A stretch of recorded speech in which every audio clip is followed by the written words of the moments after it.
Hello everyone, blank page চ্যানেলে সকলকে স্বাগত। আশা করি সবাই ভালো আছো। আজ আমরা ডিসকাস করব সিডিপি কোশ্চেন সেপ্টেম্বর 2015 পেপার 1। খুব তাড়াতাড়ি শুরু করি আমাদের কোশ্চেন।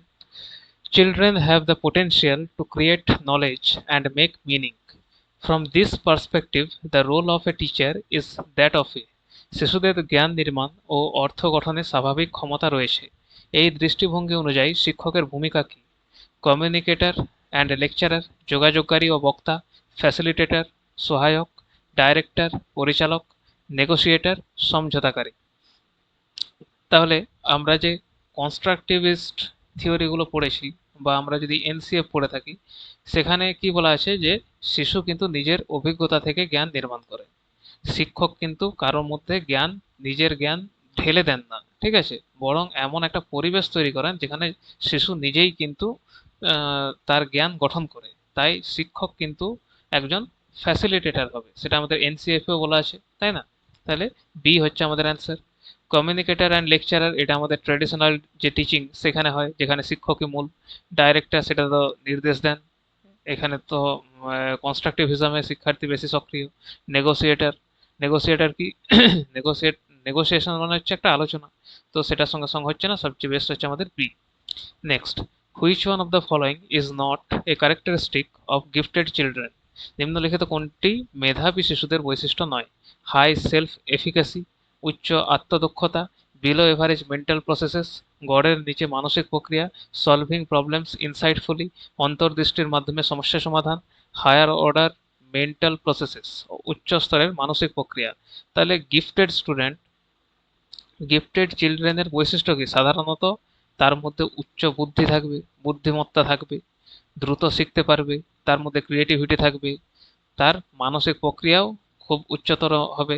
তাহলে আমাদের এটাও তার বৈশিষ্ট্য, এটাও তার বৈশিষ্ট্য, এটাও তার বৈশিষ্ট্য। তাহলে এখানে বলেছে নট এ ক্যারেক্টারিস্টিক, তাহলে কোনটা হচ্ছে না? বিলো এভারেজ মেন্টাল প্রসেসেস, তাই না?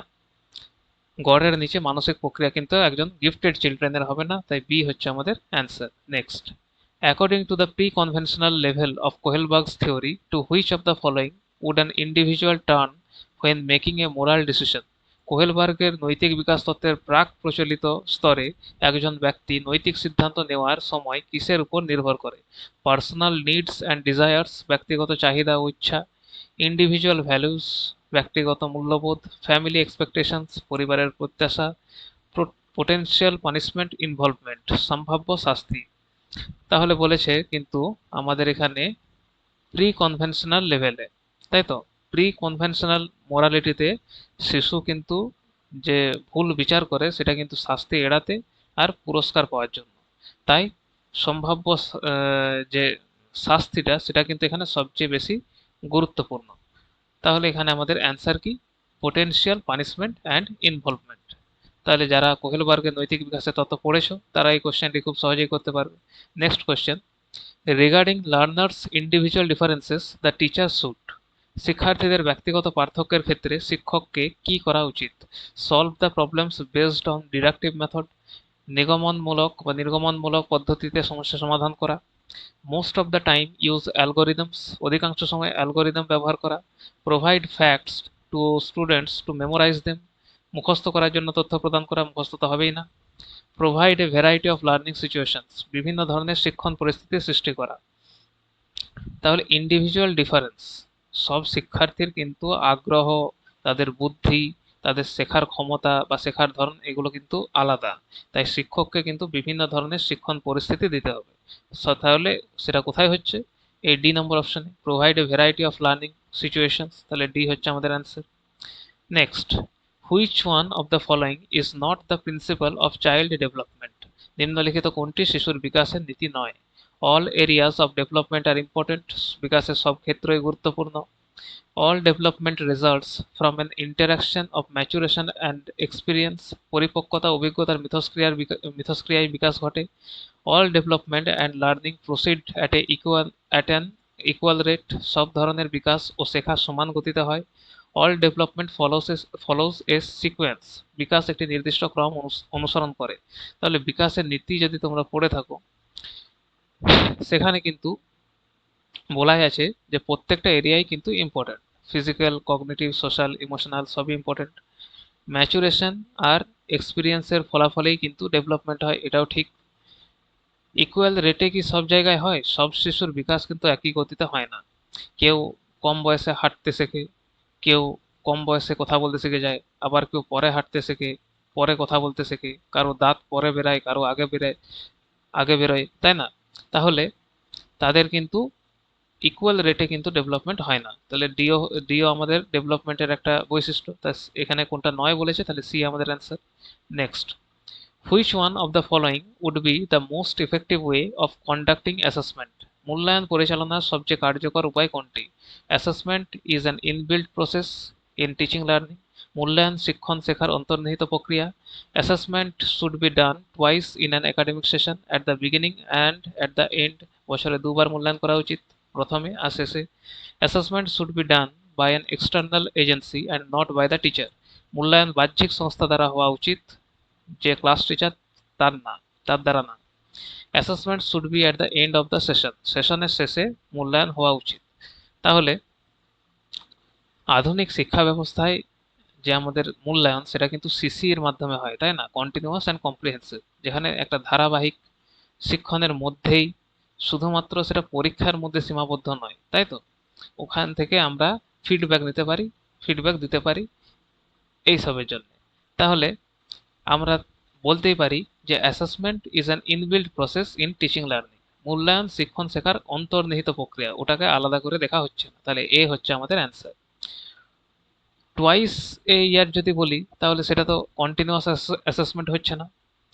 এক্সটার্নাল এজেন্সি দিয়ে যদি করানো হয়, তাহলে এক্সটার্নাল যারা আসবে তারা তো এই শিক্ষার্থীদেরকে খুব ভালোভাবে চেনে না, তাহলে তারা সেরকম ভাবে অ্যাসেসমেন্ট করতে পারবে না। Assessment should B at the end of session. শুধুমাত্র যদি সামেটিভ অ্যাসেসমেন্ট করা হয়, তাহলে তাদের যে কোথায় গ্যাপ রয়ে গেছে সেটা তো আমরা জানতে পারবো না। তাহলে তাদের যে গ্যাপগুলো সেগুলো কিন্তু বছর শেষ পর্যন্ত থেকেই যাবে, তাহলে সেটাও ভালো না। তাহলে এ আমাদের answer. Next, which one of the following is related to creativity? নিম্নলিখিত কোনটি সৃজনশীলতার সঙ্গে সম্পর্কিত? কনভার্জেন্ট থিঙ্কিং, অভিসারী চিন্তন, ইমোশনাল থিঙ্কিং, আবেগমূলক চিন্তন, ইগোয়েস্টিক থিঙ্কিং, অহংকেন্দ্রিক চিন্তন, ডাইভার্জেন্ট থিঙ্কিং, অপসারী চিন্তন। তাহলে আমরা সবাই জানি যে ক্রিয়েটিভিটির সঙ্গে কিন্তু ডাইভার্জেন্ট থিঙ্কিং এর অনেক যোগ আছে। ডাইভার্জেন্ট থিঙ্কিং মানে কি? একাধিক সম্ভাব্য উত্তর খোঁজা, নতুন ধারণা তৈরি করা, এর মধ্যে আমরা ক্রিয়েটিভিটিকেও রাখতে পারি। তাহলে ডাইভার্জেন্ট থিঙ্কিং হচ্ছে আমাদের অ্যান্সার। কনভার্জেন্ট থিঙ্কিং এ কিন্তু একটি উত্তর হয়, তাহলে এটা হচ্ছে না। ইমোশনাল থিঙ্কিং, এটা ক্রিয়েটিভিটির উপাদান নয়, মূল উপাদান নয়। ইগোইস্টিক থিঙ্কিং, এটা তো আত্মকেন্দ্রিক চিন্তা, এটাও হচ্ছে না। তাহলে ডি আমাদের answer. Next, which one of the following statements about children would Vygotsky agree with? শিশুদের সম্পর্কে নিম্নলিখিত কোন বক্তব্যের সঙ্গে ভাইগটস্কি একমত হতেন? Children learn when they are offered lucrative rewards. পুরস্কার পেলে শিশুরা শেখে। Children's thinking can be understood by conducting laboratory experiments on animals. প্রাণীর উপর পরীক্ষা করে শিশুদের চিন্তন বোঝা যায়। Children are born evil and need punishment. শিশুরা জন্মগতভাবে খারাপ, তাদের পানিশমেন্ট, শাস্তি দেওয়া উচিত। Children learn through social interaction and with peers and adults. তাহলে শিশু সহপাঠী ও প্রাপ্তবয়স্কদের সঙ্গে সামাজিক মিথস্ক্রিয়ার মাধ্যমে শেখে। তাহলে আমরা জানি যে ভাইগটস্কির যে নীতি তত্ত্বটা, সেটা কিন্তু সোশিও কালচারাল থিওরি। তাহলে তিনি সোশ্যাল আর কালচার, এই দুটোর উপর কিন্তু গুরুত্ব বেশি দিয়েছিলেন। তাহলে এখানে আমাদের অ্যান্সার কি? Through social interaction with peers and adults. D আমাদের অ্যান্সার। নেক্সট, চিলড্রেন আর, শিশুরা হলো adult like in their thinking, চিন্তায় প্রাপ্তবয়স্কদের মতো, লাইক এমটি ভেসেলস, খালি পাত্রের মতো, প্যাসিভ বিংস, নিষ্ক্রিয় সত্তা, curious beings who use their own logic and abilities to explore the world around them. কৌতূহলী সত্তা, যারা নিজেদের যুক্তি ও ক্ষমতা ব্যবহার করে পৃথিবীকে অন্বেষণ করে।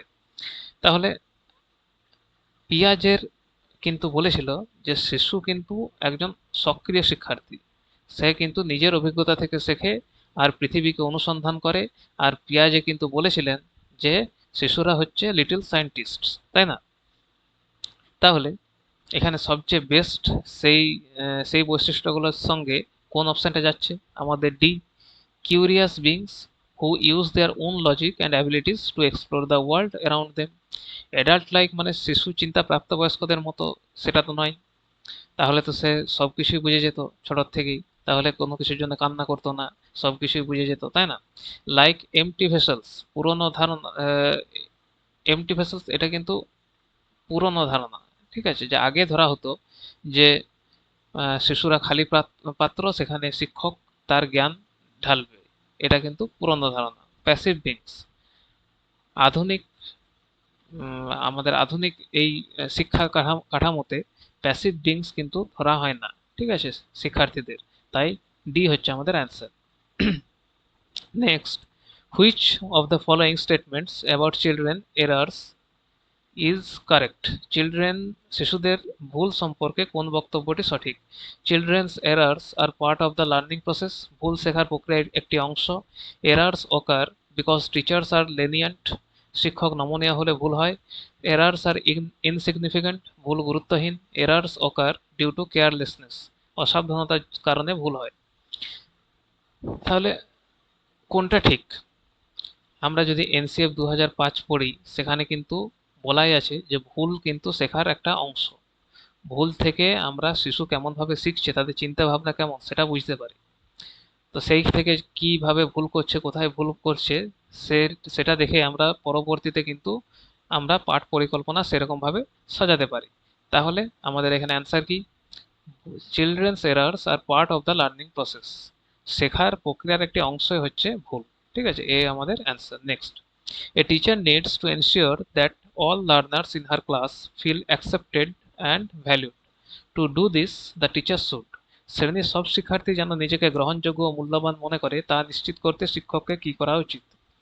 Look down upon disadvantaged children, সুবিধা বঞ্চিত শিশুদের ছোট করে দেখা। Present rich children as role models, ধনী শিশুদের আদর্শ হিসেবে উপস্থাপন করা। Know students social cultural background and encourage diverse opinions, শিক্ষার্থীদের সামাজিক সাংস্কৃতিক পটভূমি জানা এবং ভিন্ন মতকে উৎসাহ করা। Make strict rules and punish children, কঠোর নিয়ম ও শাস্তি প্রয়োগ করা, শাস্তি তো হবেই না। তাহলে সব শিক্ষার্থী যেন গ্রহণযোগ্য হয় বা তাদের নিজেদেরকে মূল্যবান মনে করে, তার জন্য আমাদের ইনক্লুসিভ এডুকেশনে অনেক কিছুই বলা আছে। সেখানে বলাই আছে যে আমাদের সবাইকে নিয়ে, তাদের কোনো ডিসেবিলিটি থাকুক, তারা পিছিয়ে পড়া কোনো সম্প্রদায় থেকে হোক, সবাইকে নিয়ে কিন্তু আমাদেরকে ক্লাস করতে হবে। তাহলে তার জন্য আমাদেরকে কি করতে হবে? আমাদেরকে বিভিন্ন মতামতকে সম্মান করতে হবে, ডাইভার্সিটিকে আমাদেরকে মূল্য দিতে হবে। সেটা সবচেয়ে ভালো কোন অপশনে হচ্ছে সি, তাই না? শিক্ষার্থীদের সামাজিক সাংস্কৃতিক পটভূমি জানা এবং ভিন্ন মতকে উৎসাহ দেওয়া, তাহলে সি আমাদের answer. Next, Suresh generally likes to study alone in a quiet room, whereas Madan likes to study in a group with his friends. This is because of difference in their. Suresh একা পড়তে পছন্দ করে আর মদন বন্ধুদের সঙ্গে দলবদ্ধভাবে পড়তে পছন্দ করে, এর কারণ তাদের মধ্যে কোন পার্থক্য? অ্যাপটিটিউডস যোগ্যতা, লার্নিং স্টাইল শেখার ধরন, লেভেলস অফ রিফ্লেক্টিভিটি প্রতিফলন ক্ষমতা, ভ্যালিউস মূল্যবোধ। তাহলে কেউ একা পড়তে ভালোবাসে, কেউ দলগতভাবে পড়তে ভালোবাসে, তাহলে এগুলো একটা লার্নিং স্টাইল তো, তাই না? কেউ একা পড়ছে, কেউ আলাদা আলাদাভাবে পড়ছে। তাহলে আমাদের অ্যান্সার হচ্ছে বি। অ্যাপটিটিউড কিন্তু কোনো একটা বিশেষ দক্ষতাকে বোঝায়, এটা তো কোনো দক্ষতা নয়। পড়ার পরিবেশ পছন্দ, সেটা তো কোনো দক্ষতা নয়, তাহলে অ্যাপটিটিউড হচ্ছে না। লেভেলস অফ রিফ্লেক্টিভিটি মানে হচ্ছে চিন্তনের রিফ্লেকশন, প্রতিফলন দেওয়া, সেটা তো এখানে হচ্ছে না। ভ্যালুস তো মূল্যবোধ, এখানে মূল্যবোধের সঙ্গে কোনো সঙ্গ নেই। তাহলে নেক্সট আমাদের এখানে বি হচ্ছে অ্যান্সার। নেক্সট আমাদের question, India has a lot of linguistic diversity, in this context what is the most appropriate statement about multilingual classrooms at primary level? ভারতের ভাষাগত বৈচিত্র্যের প্রেক্ষিতে প্রাথমিক স্তরের বহুভাষিক শ্রেণীকক্ষ সম্পর্কে সবচেয়ে উপযুক্ত বক্তব্য কোনটি? Admit only same language children, একই মাতৃভাষা শিক্ষার্থীদের ভর্তি করা উচিত।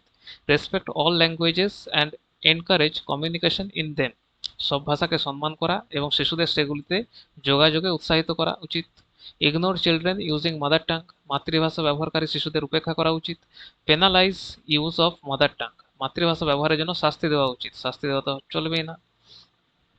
মাল্টিলিঙ্গুয়াল ক্লাসরুম, সেখানে তো সবাই আলাদা আলাদা ভাষায় বলবেই।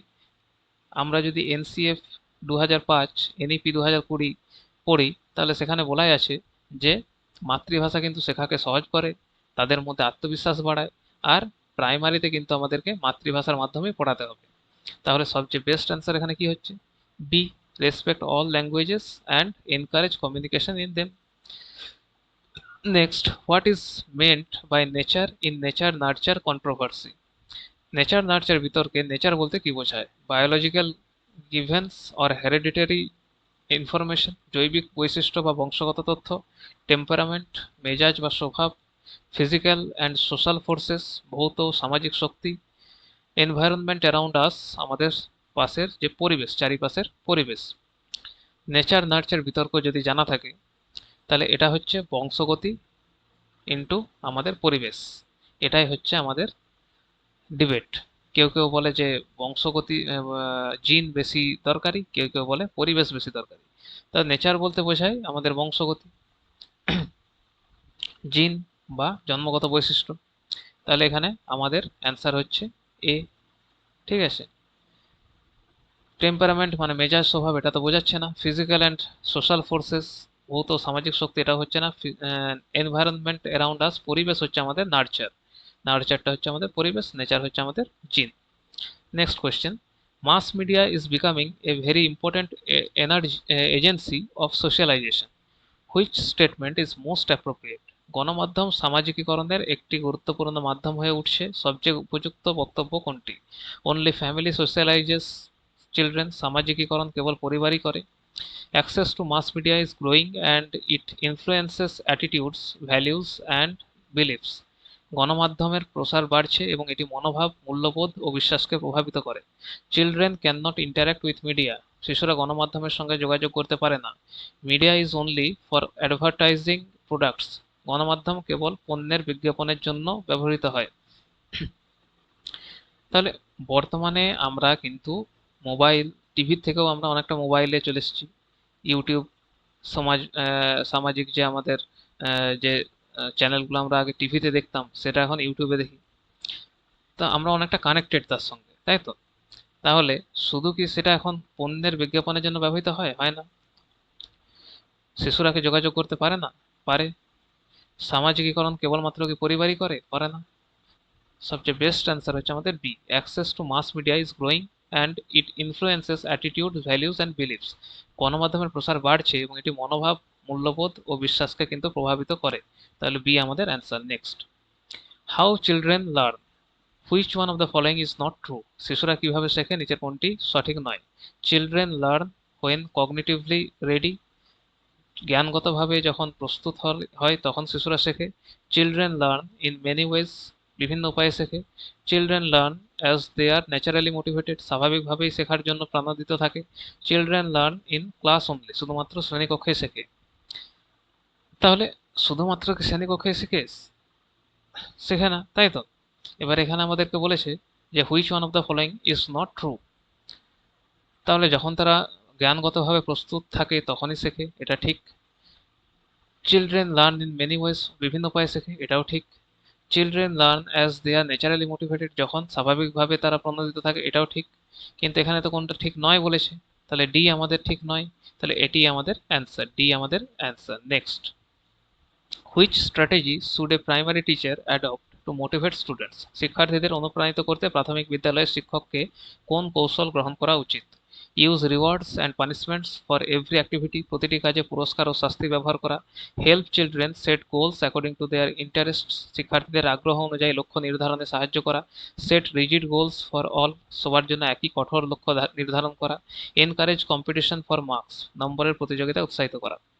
প্রতিটি কাজে যদি পুরস্কার বা শাস্তি দিই তাহলে কিন্তু সেটা লং টার্ম হবে না। এটি হচ্ছে সবচেয়ে best answer. Help children set goals according to their interest, শিক্ষার্থীদের আগ্রহ অনুযায়ী লক্ষ্য নির্ধারণে সাহায্য করা। সবার জন্য যদি একই কঠোর লক্ষ্য নির্ধারণ করা হয় তাহলে সেটা সবাই ফলো করতে পারবে না, তাহলে ফলপ্রসূ হবে না। নম্বরের প্রতিযোগিতা উৎসাহিত করা এখন চলে না, তাহলে বি আমাদের answer. Next, which one of the following is the primary agent of socialisation? সামাজিকীকরণের প্রধান মাধ্যম কোনটি? কম্পিউটার, হেরিডিটি, বংশগতি, পলিটিক্যাল পার্টিজ, রাজনৈতিক দল, ফ্যামিলি, পরিবার। তাহলে যখন ছোট থাকে তখন পরিবারেই থাকে, পরিবারেই প্রথম তার সামাজিকীকরণ হবে, প্রাইমারি ফ্যাক্টর আমাদের পরিবার, ডি আমাদের answer. Next, giving children group work is an effective pedagogic strategy since, শিশুদের দলগতভাবে কাজ দেওয়া একটি কার্যকর শিক্ষণ কৌশল, কারণ ইট অ্যালাউস ডমিনেশন, এতে কিছু শিশু অন্যদের প্রভাবিত করতে পারে। Children learn from and support each other, একে অপরের কাছে শেখে ও সহযোগিতা করে। ওয়ার্ক ফিনিশেস কুইকলি, কাজ দ্রুত শেষ হয়। রিডিউসেস টিচার্স ওয়ার্ক, শিক্ষকের কাজ কমে যায়, শিক্ষকের কাজ কমানোর জন্য করা হয় না, তাড়াতাড়ি যাতে শেষ হয়ে যায় তার জন্য করানো হয় না। বি হচ্ছে আমাদের answer, children learn from and support each other, একে অপরের কাছ থেকে শেখে, সহযোগিতা করে, এখানে কোনো ডমিনেশন হয় না, তাহলে বি আমাদের answer. Next, a child with normal intelligence shows difficulty in reading and comprehending language it indicates, স্বাভাবিক বুদ্ধিমত্তা থাকা সত্ত্বেও কোনো শিশু পড়া ও ভাষা বোঝায় অসুবিধা অনুভব করলে তা নির্দেশ করে ডিসগ্রাফিয়া, না ডিসক্যালকুলিয়া, না ডিসপ্র্যাক্সিয়া, না ডিসলেক্সিয়া। তাহলে আমরা জানি যে ডিসগ্রাফিয়া এটা কিন্তু আমাদের লেখার সমস্যা, ডিসক্যালকুলিয়া এটা আমাদের গণিতের সমস্যা, ডিসপ্র্যাক্সিয়া এটা আমাদের মোটর সম্বন্ধিত সমস্যা, শারীরিক সমস্যা, ডিসলেক্সিয়া হচ্ছে আমাদের পঠন অক্ষমতা, এখানে তো পঠন অক্ষমতায় বোঝাচ্ছে, তাহলে ডি আমাদের answer. Next, the period of infancy is from, শৈশবের সময়কাল হলো, এটা সবারই জানা, বার্থ টু 2 years, এ আমাদের অ্যান্সার, এটা আর বলছি না। নেক্সট, অ্যাকর্ডিং টু পিয়াজে a child between 2 to 7 years is in the stage of cognitive development, পিয়াজের মতে 2 থেকে 7 বছর বয়সী শিশু জ্ঞানীয় বিকাশের কোন স্তরে থাকে? ফর্মাল অপারেশনাল,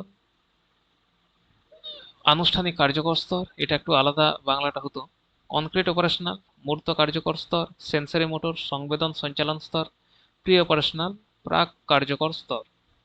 তাহলে 2 থেকে 7 এটা সেকেন্ড স্টেজ, তাই তো? সেকেন্ড স্টেজ কোনটা? প্রথমে হচ্ছে আমাদের সেন্সারি মোটর, তাই তো? তারপর আমাদের প্রি অপারেশনাল, তারপর আমাদের কনক্রিট অপারেশনাল, তারপর আমাদের ফর্মাল অপারেশনাল। তাহলে সেকেন্ড স্টেজ আমাদের হচ্ছে প্রি অপারেশনাল, ডি আমাদের অ্যান্সার। নেক্সট, যদি এর বয়সগুলো তোমাদের জানা না থাকে তো বলে দিই, সেন্সারি মোটর হচ্ছে 0 to 2, pre operational 2 to 7, concrete operational 7 to 11, formal operational 11+, ঠিক আছে? পিয়াজের স্তরগুলি সবাইকে পড়তে হবে। Next question, development proceeds from dash to dash, বিকাশ অগ্রসর হয় ড্যাশ থেকে ড্যাশের দিকে, complex to hard, specific to general, simple to easy, general to specific, জটিল থেকে কঠিনের দিকে, বিশেষ থেকে সাধারণের দিকে, সরল থেকে সহজের দিকে, না সাধারণ থেকে বিশেষের দিকে। তাহলে এটাও হচ্ছে ডেভেলপমেন্টের যে প্রিন্সিপাল তার থেকে কোশ্চেন। বিকাশের কিন্তু একটা মৌলিক নীতি আছে, তোমরা হয়তো পড়ে থাকবে, সেটা হচ্ছে বিকাশ জেনারেল থেকে স্পেসিফিকের দিকে যায়, তাই না? প্রথমে কিন্তু যদি আমি উদাহরণ দিই, প্রথমে শিশু কিন্তু পুরো হাত নাড়ায়, তারপর আস্তে আস্তে তার হাতের যে আঙুল সেইখানে তার সেটাকে সে ভালোভাবে কন্ট্রোল করতে পারে। আমরা আগে প্রথমেই কি লিখতে পারি না, প্রথমে পেনটাকে ধরি গোটা হাত হাত দিয়ে ছোটতে, তারপর আস্তে আস্তে লিখতে প্র্যাকটিস করি, তারপর এখন আমরা দুটো আঙুল দিয়েই লিখতে পারি। তাহলে বিকাশ proceeds from general to specific, D আমাদের answer. Next, when adults adjust the assistance they provide to facilitate progression of the child from current level of performance to potential level of performance, it is called, যখন প্রাপ্তবয়স্করা শিশুর বর্তমান কর্মক্ষমতা থেকে সম্ভাব্য কর্মক্ষমতায় পৌঁছাতে সহায়তা প্রদান করে তাকে বলা হয়। যদি ভাইগটস্কি থিওরি পড়ে থাকো সেখানে তোমরা এটা জানবে আর এটা খুব সহজে করতে পারবে।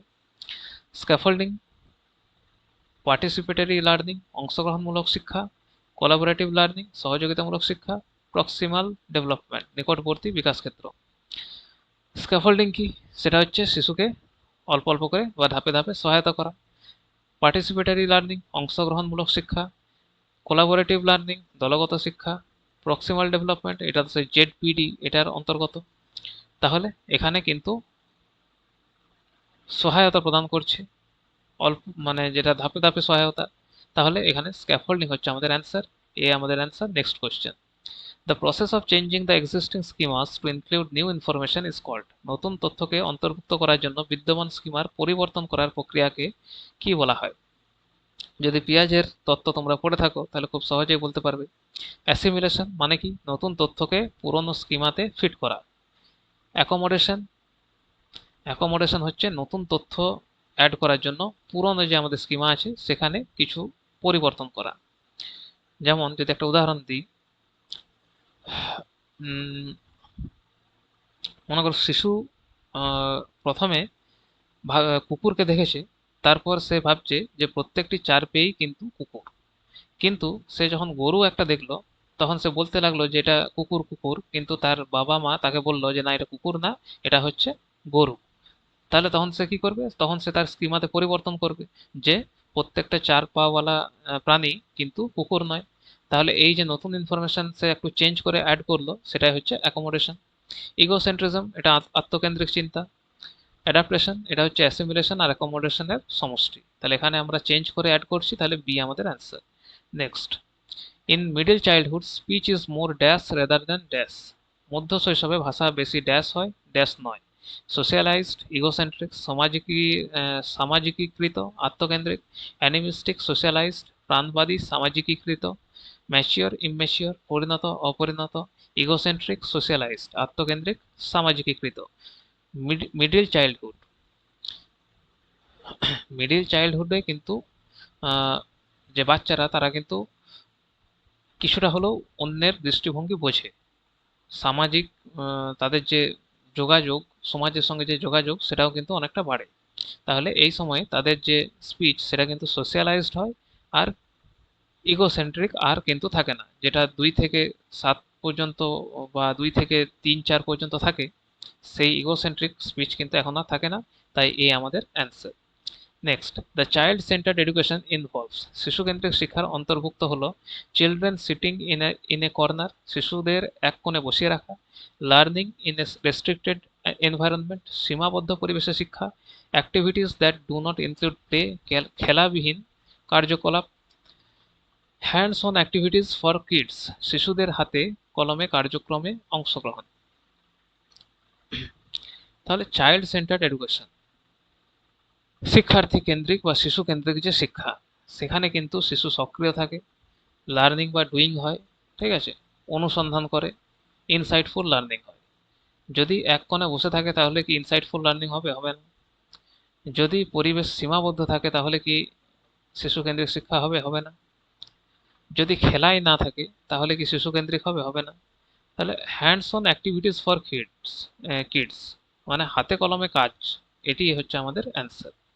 Next, the class teacher observed রাঘব playing melodious self-composed music on his keyboard. The teacher thought that Raghav seemed to be high in dash intelligence. রাঘবকে নিজের তৈরি সুরে কিবোর্ড বাজাতে দেখে শিক্ষক মনে করলেন তার ড্যাশ বুদ্ধিমত্তা বেশি। বডিলি কাইনস্থেটিক, শারীরিক গতিশীল, মিউজিক্যাল সঙ্গীতমূলক, লিঙ্গুইস্টিক ভাষাগত, স্পেশিয়াল স্থানিক। তাহলে যদি তোমরা মাল্টিপল ইন্টেলিজেন্স গার্ডেনারের পড়ে থাকো তাহলে এটা খুব সহজেই করতে পারবে। গার্ডেনারের যে ইন্টেলিজেন্স গুলো ছিল তার মধ্যে একটি ছিল, মানে এগুলো চারটি তার, কিন্তু তার মধ্যে মিউজিক্যাল বলেও কিন্তু একটা ইন্টেলিজেন্স ছিল। তাই এখানে তো সে গানই করছে, তাহলে বি আমাদের অ্যান্সার। গান করছে না মানে কিবোর্ডে বাজাচ্ছে, সুর তৈরি করছে, তাহলে সেটা মিউজিক্যালের অন্তর্গত। বি আমাদের answer. Next, when a teacher considers boys as naturally better at mathematics than girls, it shows that the teacher is. যখন কোনো শিক্ষক মনে করেন যে ছেলেরা স্বাভাবিকভাবেই গণিতে মেয়েদের চেয়ে ভালো, তখন তা নির্দেশ করে যে শিক্ষক কেমন। জেন্ডার বায়াসড, লিঙ্গ পক্ষপাত দুষ্ট। মোরালিস্টিক, নীতিবাদী। রাইট মাইন্ডেড, সঠিক চিন্তাধারার অধিকারী। এথিক্যাল, নৈতিক। তাহলে ছেলেরা স্বাভাবিকভাবেই গণিতে মেয়েদের চেয়ে ভালো, এটা তো কোনো প্রুভেন থিওরি নয়। তাহলে এটা তিনি নিজেই কোনো একটা লিঙ্গের প্রতি ঝুঁকে যাচ্ছেন, তাহলে এটা কিন্তু জেন্ডার বায়াসড। এ আমাদের answer. Next, last question, inclusive education assumes that we should change the dash to fit the dash. অন্তর্ভুক্তিমূলক শিক্ষা মনে করে যে ড্যাশকে পরিবর্তন করতে হবে যাতে তা ড্যাশের উপযোগী হয়। সিস্টেম, চাইল্ড, ব্যবস্থা, শিশু। ব্যবস্থাকে পরিবর্তন করতে হবে শিশুর জন্য। এনভায়রনমেন্ট, পরিবেশকে চেঞ্জ করতে হবে পরিবারের জন্য। চাইল্ড এনভায়রনমেন্ট, শিশুকে পরিবর্তন করতে হবে পরিবেশের জন্য। চাইল্ড সিস্টেম, শিশুকে পরিবর্তন করতে হবে ব্যবস্থার জন্য।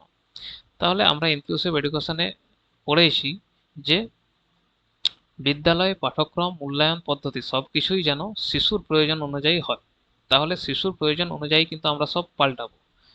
আমাদের কোনো পাঠক্রম অনুযায়ী কিন্তু শিশু নিজেকে পাল্টাবে না। তাহলে সেটা কোনখানে কোন অপশানটা হচ্ছে? আহ, কাকে পরিবর্তন করতে হবে? আমাদের ব্যবস্থাকে পরিবর্তন করতে হবে। কার উপযোগী যেন হয়? শিশুর উপযোগী যেন হয়। তাহলে এ আমাদের অ্যান্সার। ঠিক আছে, আজকে 30টা কোয়েশ্চেন এখানেই শেষ। আশা করি ভিডিওগুলো তোমাদের ভালো লাগছে। যদি ভালো লাগে প্লিজ চ্যানেলটাকে সাবস্ক্রাইব করে দিও, তাহলে আমি মোটিভেট হব আরও ভিডিও আনার জন্য। থ্যাংক ইউ সবাইকে।